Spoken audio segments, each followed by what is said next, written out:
Hi, welcome to Beth Cooks the Internet. I'm Beth, and today I'm making honey prawns, courtesy of Recipe 10 Eats. My very first step is to start heating my fry oil to 320 degrees. Now to prep the ingredients.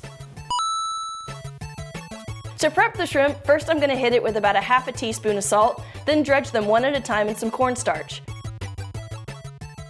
Now we're going to make the batter. 9 tablespoons of cornstarch, 6 tablespoons of flour, a half teaspoon each of baking powder and salt, and finally 2/3 cup plus 1 tablespoon of club soda. I'm going to take each shrimp, dip it in the batter, and put it in the cooking oil. They're going to cook for about 3 minutes, then they're going to cool for 20 minutes. Now it's time to make the honey sauce. 1/3 cup of honey, 1.5 tablespoons of light corn syrup, 1 tablespoon of soy sauce, and 2 teaspoons of mirin. Bring it to a simmer, cook for about 3 minutes, and then take it off the heat and cover to keep it warm until the shrimp are ready. The shrimp are going to cook for another 3 minutes until golden brown and delicious. Then we're going to toss them in the sauce. The recipe calls for fried vermicelli noodles. I'm going to use green cabbage instead. And then a little bit of green onion and some sesame seeds, and there we have it. Honey prawns, courtesy of Recipe 10 Eats. I give this recipe a 5 for tasty and a 4 for easy. Deep frying can seem a little daunting at first, but it's a fun, delicious, and safe way to cook when you have all the right tools. If you found a recipe that you're curious about and want to know if it's worth the time and effort,